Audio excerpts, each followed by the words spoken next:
Hi everyone, एक बार फिर से स्वागत आपका। आज इस वीडियो में बात करने वाले हैं एक नई वैकेंसी के बारे में जो कि निकली है रोहतक डिस्ट्रिक्ट कोर्ट के अंदर। पीएन प्रोसेस सर्वर की वैकेंसीज़ हैं। पीएन यानी कि पीएन कम चौकीदार जो वैकेंसीज़ होती हैं वो ये वैकेंसीज़ हैं। तो सारी डिटेल आपको इस वीडियो में मिलने वाली है। फॉर्म किस प्रकार भरना है, सैलरी क्या कुछ है, एज लिमिट, सारी डिटेल आपको इस वीडियो में मिल जाएगी। वीडियो कंप्लीट देखिएगा, उम्मीद है कोई भी डाउट नहीं बचेगा आपका। तो चलिए शुरुआत करते हैं वीडियो की। देखिएगा, सबसे पहले बात करते हैं टोटल वैकेंसीज़ की। तो देखिएगा, 3 पोस्ट आपकी प्रोसेस सर्वर की है, 16 पोस्ट आपकी पीएन या एडिशनल पीएम या चौकीदार जो भी इसका नाम है वो उस पोस्ट की हैं, 16 पोस्ट। कैटेगरी वाइज आप देख लीजिएगा।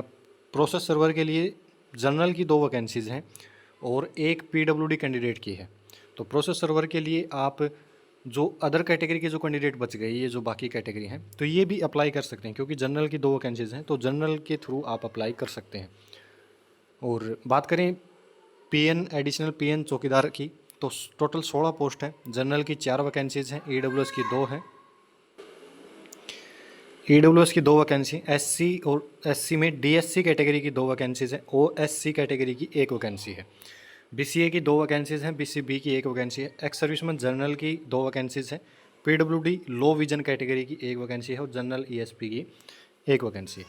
तो टोटल मिला करके ये आपकी 16 और 3 19 पोस्ट हो जाती हैं।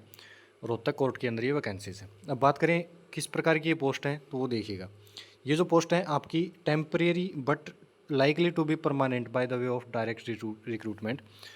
तो देखिएगा, ये जो वैकेंसीज़ हैं आपकी टेम्परेरी बेसिस पर हैं। जब तक कोई रेगुलर अपॉइंटमेंट नहीं होती है तब तक आपको जॉब पर रखा जाएगा। और अगर आप बेरोज़गार हैं तो अप्लाई ज़रूर कर दीजिएगा, साथ साथ अपनी गवर्नमेंट जॉब की भी तैयारी करते रहिएगा। और इसमें एक और है कि अगर आप सेलेक्ट हो जाते हैं तो आपको 1-2 साल के बाद आपको ही पक्का कर दिया जाए, यानी कि आपको ही रेगुलर कर दिया जाए, तो ये भी चांसेस हैं इसमें। तो अप्लाई ज़रूर करें। ऑफलाइन फॉर्म भरना है, वो भी आपको डिटेल आगे बताने वाला हूँ वीडियो में, तो वीडियो कंप्लीट देखिएगा। तो ऐसे मत सोचिएगा कि टेम्परेरी बेसिस पर हैं, तो आप अप्लाई ज़रूर कर दीजिएगा। साथ साथ आपका खर्चा भी निकलता रहेगा और साथ में आप अपनी गवर्नमेंट जॉब की भी तैयारी करते रहिएगा। बात करें सैलरी की, तो सैलरी देखिएगा 16,953 लेवल डीएल। जो ग्रुप डी वाला जो पे स्केल होता है वो उस पे स्केल रहेगा, यानी कि फर्स्ट जो सैलरी है आपकी वो 21-22 हज़ार के अराउंड आपको फर्स्ट सैलरी डी वगैरह मिला करके आपको दी जाएगी। तो वहीं ग्रुप डी वाली सैलरी मिलेगी आपको। बस ये पोस्ट जो है आपको टेम्परेरी यहाँ पर बताया गया है, लेकिन एक बार आप लग जाते हो तो कोई नहीं हटाता है, आपको ही रेगुलर कर देते हैं। और साथ साथ अपनी तैयारी भी करते रहिएगा, कोई भरोसा नहीं है सरकार क्या कर दे। तो बेरोज़गारी से तो अच्छा है कि आप कोई जॉब पकड़ लें। आगे देखिएगा, क्वालिफ़िकेशन की बात करें तो क्वालिफ़िकेशन में आपकी प्रोसेस सर्वर के लिए जो क्वालिफ़िकेशन है वो मैट्रिकुलेट, आप 10th पास होने चाहिए प्रोसेस सर्वर के लिए। हिंदी इंग्लिश आपकी 10th में आपकी एक कोई भी लैंग्वेज आपकी होनी चाहिए। और पीएन के लिए आप मिडल स्टैंडर्ड आप होने चाहिए। हिंदी इंग्लिश आपकी मिडल स्टैंडर्ड यानी कि 8th पास आप होने चाहिए। आगे बात करें एज लिमिट की, तो एज लिमिट देखिएगा, यहाँ पर 18 से 42 साल के कैंडिडेट यहाँ पर बताए गए हैं 1/1/2025 को, यानी कि 1 जनवरी 2025 को आप 18 से कम के या 42 साल से ज़्यादा के नहीं होने चाहिए। जो रिजर्व कैटेगरीज हैं जैसे कि ओबीसी वाले या और एससी वाले और ईडब्ल्यूएस, इनके लिए एज रिलैक्सेशन जो होता है वो भी दिया जाएगा। एससी के लिए 5 साल का और शायद दोनों के लिए 5 साल का ही होता है, बीसीए बीसीबी ईडब्ल्यूएस एससी।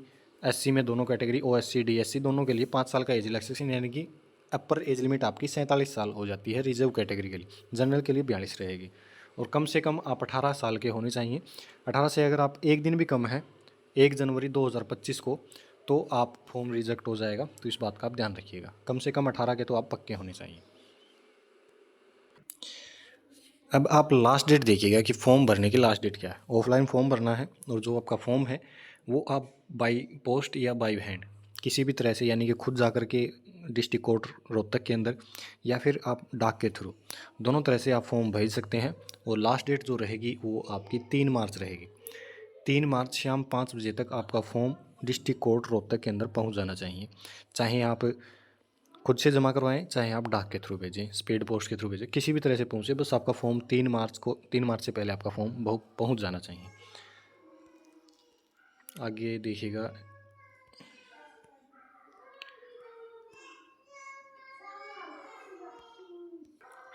जो सिलेक्शन है आपका इंटरव्यू बेसिस पर रहेगा और इंटरव्यू का शेड्यूल वेबसाइट पर डाल दिया जाएगा। तो रोहतक कोर्ट की जो वेबसाइट है उसको चेकआउट जरूर करते रहिएगा।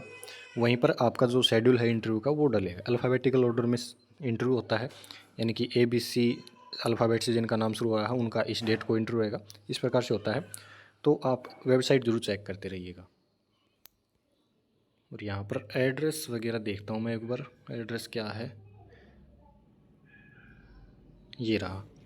इस एड्रेस का स्क्रीनशॉट ले लीजिएगा। एड्रेस ये आपको ये डालना है, द डिस्ट्रिक्ट एंड सेशन जज रोहतक। इस एड्रेस पर आपको फॉर्म भेजना है। अब देखिएगा फॉर्म आपको किस प्रकार से भरना है वो देखिएगा।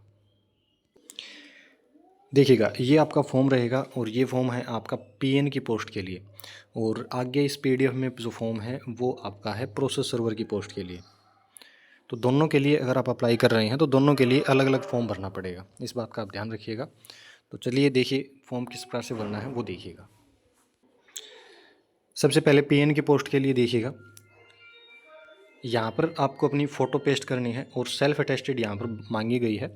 तो जो भी आपकी जो फ़ोटो है, जैसे कि ये आपकी फ़ोटो हो गई और इसके ऊपर ऐसे क्रॉस में आप साइन कर दीजिएगा। इस प्रकार फ़ोटो आपको पेस्ट करनी है। आधे फ़ोटो के ऊपर आधे इस फॉर्म की जो पेज है इसके ऊपर आपके साइन हो जाने चाहिए। सेल्फ अटेस्टेड यहाँ पर कहा गया है। आगे देखिएगा नेम ऑफ़ कैंडिडेट, सारा जो फॉर्म है कैपिटल लेटर में भरना है। जैसे कि मेरा नाम विशाल है तो विशाल ऐसे लिखना है आपको, ना कि ऐसे।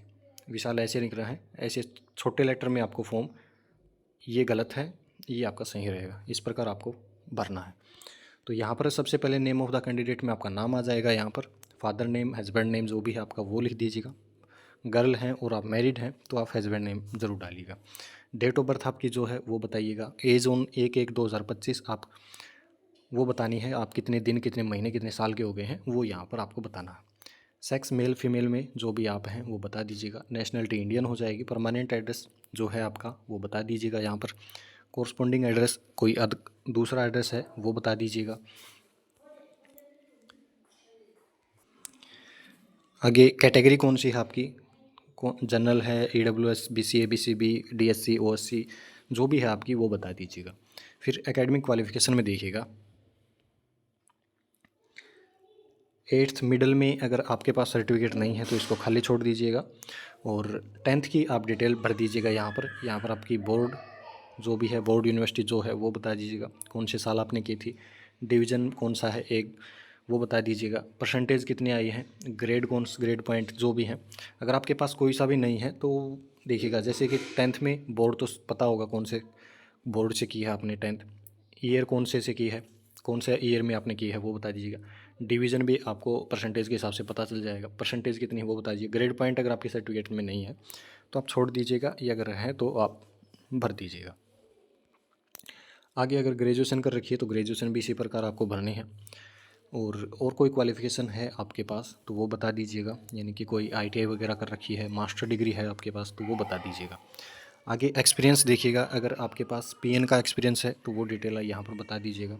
अपने कॉन्टैक्ट नंबर, ईमेल ID दोनों बता दीजिएगा। फिर आगे यहाँ पर आपका अपना नाम हो जाएगा, जैसे मेरा नाम विशाल है, और सन और श्री आपके फादर का नाम, और आगे यहाँ पर आपको अपने साइन कर देने हैं, डेट डाल देनी है, प्लेस यहाँ पर भर देना है। इसी प्रकार आपका जो प्रोसेस सर्वर है उसका फॉर्म हो जाएगा, सेम है कॉलम। और अगर आप सिर्फ डायरेक्ट प्रोसेस सर्वर का देख रहे हैं तो अगर PN वाला देख लीजिएगा, सेम वही कॉलम है सारे के सारे। कोरस्पॉन्डिंग एड्रेस, कैटेगरी वगैरह भी सभी वही है, मैंने जो बता दी है डिटेल आपको। ज़्यादा ये दोबारा से बताऊँगा तो वीडियो लंबी हो जाएगी। देखिएगा सारा पूरा का पूरा फॉर्म सेम है। अगर आप हिंदी में भरना चाहें तो हिंदी भी यहाँ से फॉर्म डाउनलोड कर सकते हैं। जो फॉर्म है आपको मेरे टेलीग्राम ग्रुप पे मिल जाएगा, लिंक डिस्क्रिप्शन में है, वहाँ से आप फॉर्म डाउनलोड कर लीजिएगा और भर लीजिएगा। और एड्रेस बता दिया है, द डिस्ट्रिक्ट एंड सेशन जज रोहतक, उसमें आपको ये फॉर्म भेजना है। अब डॉक्यूमेंट देख लीजिएगा कौन कौन से डॉक्यूमेंट आपको साथ में अटैच करने हैं। सबसे पहले आपका आधार कार्ड हो जाएगा, आपकी फैमिली ID हो जाएगी, PPP परिवार पहचान पत्र, 8th की सर्टिफिकेट हो जाएगी, आपकी 10th की सर्टिफिकेट हो जाएगी। सारे जो फॉर्म डॉक्यूमेंट हैं फ़ोटोकॉपी निकाल करके सेल्फ अटेस्टेड करने हैं, यानी कि नीचे उनके साइन होना चाहिए। 10th की सर्टिफिकेट आपकी डोमिसाइल हरियाणा के हैं तो आपकी डोमिसाइल आएगी, कास्ट सर्टिफिकेट आएगी, और बस यही है मेन डॉक्यूमेंट्स। इन सभी डॉक्यूमेंट्स को लिफाफे के अंदर डाल देना है। सारे सेल्फ अटेस्टेड होने चाहिए। फॉर्म आपको डाल देना है। पीएन के लिए अलग लिफाफा आपको तैयार करना है, अलग फॉर्म भरना है। प्रोसेस सर्वर के लिए अलग फॉर्म भरना है, अलग लिफाफा तैयार करना है। दोनों के लिए अगर आप अप्लाई करें तो दोनों के लिए अलग अलग एप्लीकेशन फॉर्म्स आने हैं। सभी में सेम फ़ोटोकॉपी अलग अलग डालनी है। और एड्रेस बता दिया है, 3 मार्च लास्ट डेट है। और अभी भी कोई डाउट बच गया हो कमेंट सेक्शन में आप पूछ लीजिएगा। वीडियो कैसी लगी वो भी ज़रूर बताना। तो मिलते हैं नेक्स्ट प्रकार के अपडेट में। धन्यवाद।